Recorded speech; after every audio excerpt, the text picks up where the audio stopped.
Hello दोस्तों, आज हम बात करने वाले हैं एक ऐसी साइकोलॉजिकल थ्रिलर के बारे में जिसे पढ़ते वक्त आपको लगेगा कि आप खुद एक इन्वेस्टिगेशन का हिस्सा हो। एक ऐसी स्टोरी जिसमें हर पेज पर ट्विस्ट है, हर चैप्टर एक शॉक देता है और एंडिंग ऐसी कि आप बुक बंद करके 10 मिनट्स तक चुप हो जाओगे।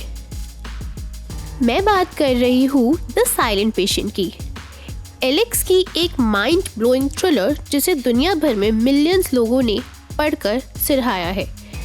And if I talk about the rating of this book, so I would give it 4.8 upon 5 star. अगर आपको गॉन गर्ल, शटर आइलैंड या साइकोलॉजिकल मिस्ट्रीज पसंद है तो ये बुक आपको काफ़ी पसंद आएगी। चलिए अब बिना टाइम वेस्ट किए शुरू करते हैं द साइलेंट पेशेंट की पूरी कहानी। स्टोरी स्टार्ट होती है एलिशिया से। एलिशिया एक फेमस पेंटर है। उसका हस्बैंड है गब्राइल, एक सक्सेसफुल फैशन फोटोग्राफर। दोनों लंदन के एक ब्यूटीफुल घर में रहते हैं, देखने में एक परफेक्ट कपल, परफेक्ट लाइफ। लेकिन कहानी परफेक्ट नहीं होती, उसमें एक बड़ा डार्क ट्विस्ट छुपा होता है। तो एक रात पुलिस को कॉल आता है। पुलिस उनके घर पहुंचती है तो क्या देखती है, गब्राइल चेयर पर बंधा हुआ, उसके मुंह पर डक्ट टेप और उसके बॉडी पर 5 गोलियां। और एलिशिया कहाँ पर है? वो खड़ी है, हाथ में गन और पूरी तरह चुप। पुलिस चाहे जितना पूछे, एलिशिया का एक ही रिस्पॉन्स होता है, साइलेंस। बिल्कुल पिन ड्रॉप साइलेंस, बस एक पेंटिंग बनाती है। This is called Alcestis, Greek tragedy जहाँ एक वुमेन अपने इमोशंस को दिखाना बंद कर देती है। अब ऐसा क्यों होता है, इसके पीछे क्या स्टोरी छुपी होती है, ये तो आपको आगे ही पता चलेगा। एलिशिया को कोर्ट गिल्टी मानता है, पर उसका साइलेंस डॉक्टर्स को कंफ्यूज कर देता है, इसलिए जेल नहीं बल्कि एक सिक्योर साइकाइट्रिक हॉस्पिटल भेजा जाता है उसे। तो अब तक तो आप समझ ही गए होंगे कि इस कहानी में द साइलेंट पेशेंट है एलिशिया। अब एंट्री होती है स्टोरी के दूसरे सेंट्रल कैरेक्टर की, थियो फैबर, एक साइकोथेरेपिस्ट। थियो का कैरेक्टर लेयर्ड है। वो उसको बचपन में अब्यूज़ किया गया था, इमोशनल ट्रॉमा का बोझ कैरी कर रहा है और अब ग्रोन अप होकर साइकोलॉजिकल वाउंड्स को हील करने की कोशिश करता है। थियो एलिशिया की स्टोरी से ऑब्सेस्ड हो जाता है। उसे लगता है कि वो ही एलिशिया को साइलेंस तोड़ने में हेल्प कर सकता है। थियो के लिए ये एक सिर्फ जॉब नहीं, ये मिशन बन जाता है।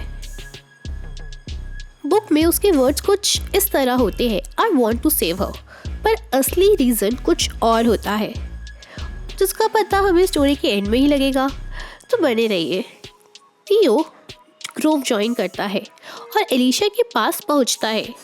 एलिशिया अब असली दुनिया से बिल्कुल कट ऑफ हो चुकी है। जैसा कि आप लोग जानते ही हैं, वो बात नहीं करती, लोगों की तरफ देखती भी नहीं, बस कभी कभी वायलेंट आउटबर्स्ट्स होते हैं।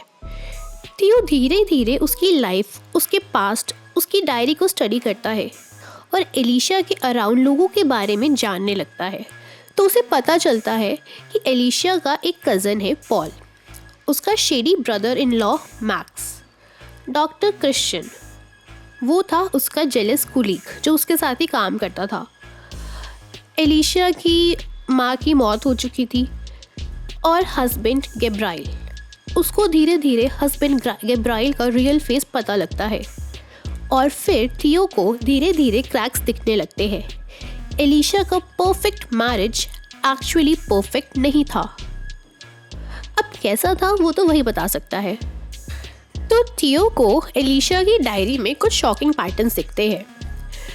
मैंने आपको बताया कि एलिशिया को चाइल्डहुड ट्रॉमा था और वो अपनी डायरी में लिखती है कि एक बार उसकी मदर ने उसे बोला था कि काश तुम मर जाती। उसे निगलेक्ट और अब्यूज झेलना पड़ा था काफ़ी, उसे थेरेपी की ज़रूरत थी पर मिला नहीं। और गब्राइल भी उतना केयरिंग नहीं था जितना कि वर्ल्ड समझता था। गब्राइल हमेशा अपने काम में बिजी रहता था। एलिशिया अपने आप को ऑलमोस्ट इनविजिबल फील करने लगी। डायरी में लिखा एक लाइन सबसे पावरफुल है, I feel like he doesn't see me। ये लाइन उस साइलेंस की थी, पर एक्चुअल ट्विस्ट अभी बाकी है। थियो डायरी में और भी बहुत कुछ पढ़ता है और हर पेज एक छोटा सा बॉम्ब होता है। डायरी में एलिशा लिखती है, आई फील वॉच्ड, जैसे मुझे कोई देख रहा है, someone is following me, Gabriel has become distant, मैं ये बातें किससे शेयर करूँ, there is a man with burning eyes. Theo confuse हो जाता है कि ये बर्निंग आइज वाला मैन कौन है, पर इस वक्त ये थियो को एक ही बात बताता है, एलिशा की लाइफ बिल्कुल परफेक्ट नहीं थी जैसी वो दिखती थी, कुछ बहुत डार्क हो रहा था, कुछ बहुत अजीब। थियो एलिशा के रिलेटिव से मिलता है। फर्स्ट पॉल, एलिशा का कज़न। वो नर्वस होता है, प्रोटेक्टिव होता है।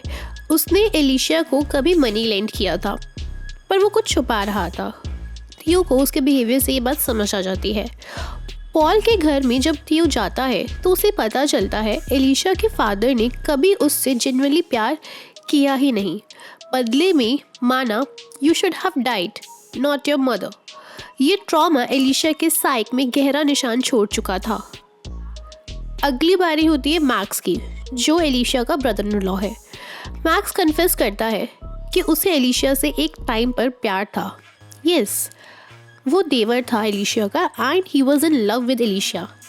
और फिर शॉक देता है, मैक्स के पास एलिशा और गैब्राइल की घर की सिक्योरिटी फुटेज थी। How and why? मैक्स के पास होती ये फुटेज एक मेजर रेड फ्लैग था। थियो के दिमाग में अलर्ट आ जाता है, इस मर्डर की कहानी में कुछ और भी लोग इन्वॉल्व है, not only Gabriel and Elisha. Suspense बढ़ने लगता है। अब थियो को गैब्राइल के बारे में और जानना था, पर वो तो था नहीं, तो थियो गैब्राइल के फ्रेंड से मिलता है। पता चलता है गैब्राइल एक चार्मिंग फोटोग्राफर था, बाहर से परफेक्ट हस्बैंड, अंदर से सेल्फ सेंटर्ड, अपना कंफर्ट और करियर सबसे ऊपर रखता था। और कुछ क्लोज पीपल हिंट देते हैं कि गैब्राइल का अफेयर भी चल रहा था। थियो को कुछ डायरेक्शन मिलता है कि ये मर्डर पैशन या बिट्रेयल के अराउंड हो सकता है। नाउ एलिशा फाइनली एक छोटा सा क्लू देती है। वो एक पेंटिंग बनाती है जिसमें एक डार्क रूम, एक चेयर, एक मास्क पहना हुआ आदमी, और इस पेंटिंग का टाइटल होता है the unseen man. So there was a third person in the story. Theo को गूज बम्स आ जाते हैं। So this man is the key. Research से थियो को पता चलता है मर्डर वाली रात एक मास्क्ड मैन एलिशा और गैब्राइल के घर में घुसा था और उसी ने दोनों को बांधा था, और गैब्राइल को चॉइस दी होगी कि या तो मारो या मरो, और गैब्राइल ने अपनी जान बचाने के लिए एलिशा को सेक्रीफाइस कर दिया होगा। थियो को लगता है कि केस सॉल्व हो गया। द मास्क्ड मैन ने एलिशा को मेंटली ब्रेक किया, गैब्राइल के बिट्रेयल ने उसे इमोशनली स्नैप दिया, जिससे एलिशा ने गोली चला दी होगी। लेकिन यहाँ से सस्पेंस थोड़ा और गहरा हो जाता है, because this is not the end of the story. असली क्लू तो थियो को अब मिलता है। एलिशा फाइनली थियो को डायरी का एक इम्पॉर्टेंट पेज दिखाती है। His eyes. I knew those eyes. I had seen them before. थियो शॉक में चला जाता है। कैसे कोई मास्क्ड मैन की आंखें फैमिलियर लग सकती है? क्या एलिशा ऑलरेडी उस आदमी को जानती थी? ये एक ऐसा क्लू था जो इंटायर स्टोरी को पलट देगा। Let's see how. सो जहाँ पर एलिशा की थेरेपी चल रही होती है, जिस जगह का नाम है ग्रोव, वो थियो वहीं से इन्वेस्टिगेशन कर रहा होता है, राइट? और ग्रोव का स्टाफ बहुत ही ऑड तरीके से बिहेव करना शुरू कर देता है। जो डॉक्टर क्रिश्चियन होता है वो जेलस होने लग जाता है, अनयूजुअली वाई। मैनेजर डायोमेडेस अनईजी हो जाता है, स्टार्क ऑकवर्ड एक्ट करते हैं, एलिशा थियो के साथ ज़्यादा इमोशनल हो जाता है, और हो सकता है इस वजह से वो लोग ऑकवर्डली एक्ट करते हो, बट ऐसा लग रहा होता है जैसे एवरीवन नो समथिंग, सबको कुछ पता है बट सब लोग कुछ छुपा रहे हैं, but no one wants to tell थियो।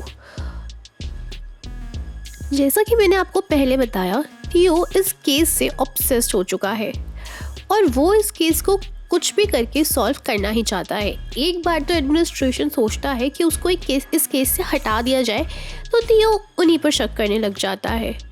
थियो सबसे पूछताछ करता है, लेकिन अगर वो जो सोच रहा होता है कि यही सच है, वो असल में सच होता नहीं है।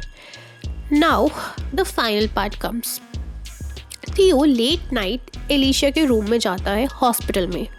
हॉस्पिटल हल्का हल्का डार्क, रात का टाइम, नर्स स्टेशन में सिर्फ एक लाइट ऑन। थियो मौका देखकर क्वाइटली एलिशा के रूम में जाता है। क्यों? ऑफिशियली वो वहाँ नहीं होना चाहिए, पर ऑब्सेशन उसको खींच लाता है। एलिशा सो रही होती है। रूम में साइलेंस। थियो नोटिस करता है कि एलिशा के पिल्लो के नीचे एक फोल्डेड पेपर रखा है। उसके हाथ ठंडे पड़ जाते हैं। वो पेपर निकालता है, कागज़ खोलता है। कागज़ ट्रेम्बल हो रहा होता है। क्यों? कागज़ ट्रेम्बल हो रहा होता है या थियो के हाथ, वो खुद नहीं जानता। थियो लाइट के नीचे पेपर को रखता है और पढ़ता है। The masked man came again last night. थियो का हार्ट ड्रॉप हो जाता है। ये कौन सी रात? वो हॉस्पिटल में है, कोई मास्क्ड मैन कैसे आ सकता है? क्या एलिशा को हेलुसिनेशन भी हो रहा है या सच बोल रही है? टेंशन पीक पर चली जाती है। His eyes, I recognized those eyes.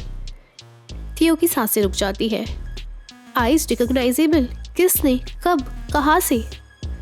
थियो का माइंड फास्ट स्क्रॉल करता है। पुलिस, डॉक्टर, हस्बैंड का दोस्त, कोई पुराना नोन। लेकिन next line destroys everything guys, so listen carefully. I have seen those eyes in my therapy sessions. थियो का पूरा बॉडी कोल्ड हो जाता है। एलिशा किस थेरेपिस्ट की बात कर रही है? हॉस्पिटल में तो एक ही थेरेपिस्ट है, थियो।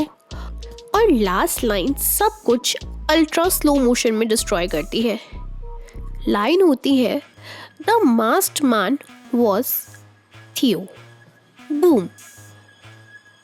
सो this is the moment where the whole book flips. पूरी किताब उल्टी हो जाती है, जहाँ रीडर्स रियलाइज करते हैं थियो थेरेपिस्ट नहीं, क्रिमिनल था।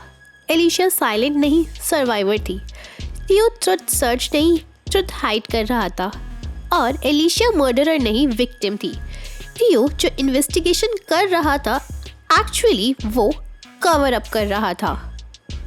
अब जैसे ही थियो ये पेज पढ़ता है, एलिशा आंखें खोलती है। रूम बिल्कुल साइलेंट, लाइटिंग डिम, और वो विस्पर करती है, I know what you did. Alicia is not the broken, helpless patient anymore. She is finally awake. She remembers and she has written everything. थियो की सांसें भारी हो जाती है। उसके हाथ डायरी पेज पकड़ते हुए शेक करते हैं। सडनली थियो के ब्रेन में वो रात रिवाइंड होने लगती है, the night of the murder. Elisha अपने स्टूडियो में पेंटिंग कर रही होती है, क्वाइट पीसफुल। फिर एक मास्क्ड मैन उसके घर में घुसता है, गन पॉइंट पे एलिशा को बांध देता है। एलिशा का फियर रियल था। मास्क के पीछे कौन होता है? थियो। लेकिन ट्विस्ट ये नहीं, ट्विस्ट ये है, थियो का एलिशा या गिब्राइल से कोई पर्सनल हिस्ट्री ही नहीं थी। बस एक चीज़ थी, obsessive curiosity, childhood trauma, anger issues. वो एक परफेक्ट लुकिंग कपल, एक परफेक्ट लाइफ, एक परफेक्ट हाउस देखकर ट्रिगर हो जाता है। इतना कि वो एलिशा को रैंडमली टारगेट कर देता है। एक स्ट्रेंजर, एक थेरेपिस्ट, एक मैन हु वांटेड कंट्रोल।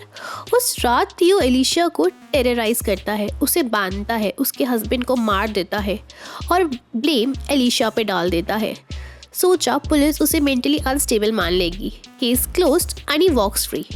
और ये सब करके थियो मास्क पहन के भाग जाता है। एलिशा एक ही शॉक पे फ्रीज हो जाती है। वो अपने ट्रॉमा में सिर्फ एक रिएक्शन दिखाती है, साइलेंस। क्योंकि जो भी उसके साथ उस रात हुआ वो बहुत ही अनएक्सपेक्टेड था और वो सब मिलकर उसे शॉक में डाल देता है। And now comes the part when Elisha eventually remembers everything. Therapy sessions में थियो का फेस दिखते ही स्लोली मेमोरी सरफेस होने लगती है। उसकी eyes, same stare, same coldness, वही मास्क्ड मैन की आइज। एलिशा डायरी लिखती रहती है और एक दिन वो सच लिख देती है। ये वही पेज है जिसे थियो पढ़ रहा होता है। Now let's come back to the present. Elisha जैसे ही बोलती है, I know what you did, Theo panic में आ जाता है। He whispers, you weren't supposed to remember। और वो एलिशा को साइलेंस करने का ट्राई करता है, forever। वो उसको पॉइजनस डोज देने का ट्राई करता है। एलिशा स्ट्रगल करने लगती है, पर हॉस्पिटल के अलार्म्स, फुटस्टेप्स और थोड़ा नॉइज सुनाई देता है। एलिशा का हार्ट मॉनिटर भी फास्ट हो जाता है। लेकिन जब थियो इंजेक्शन देने लगता है, नर्सेज आ जाती है। तो क्या एलिशा बच जाती है? नहीं, थियो उसी मोमेंट में डोज दे देता है and then calmly, coldly leaves her room. वो डायरी पेज जो एलिशा ने बहुत स्ट्रगल करके लिखा था पुलिस को मिल जाता है और थियो भाग नहीं पाता। उसके लाई डिटेक्टर्स, इंटरव्यूज, हॉस्पिटल सीसीटीवी सब उसको कॉर्नर कर देते हैं और थियो फाइनली अरेस्ट हो जाता है, डिस्ट्रॉयड एंड एक्सपोज्ड। एलिशा तो मर जाती है, लेकिन वो लाउडेस्ट ट्रुथ बोलकर जाती है जो इस कहानी का सबसे बड़ा सच है। And guys, this is the true tragedy of the silent patient. A woman who stayed silent not because she was guilty, but because she was terrified, misunderstood, blamed, and betrayed by the very man who claimed to save her. A therapist who tried to cure her but actually destroyed her whole life. A husband who cheated and lied. A police force who blamed the wrong person, and a woman who trusted art more than words and painted the truth long before anyone saw it. A killer who hid behind a professional smile but whose eyes always told the truth. And in the end, Alicia's silence wasn't weakness, it was survival. और जब वो finally बोली, उसकी आवाज़ ने पूरी कहानी को जला कर रख दिया. So here is a chilling reminder. Sometimes the people we trust the most are the ones we should fear the most. Okay, bye bye, मिलते हैं अगली स्टोरी में. Thank you.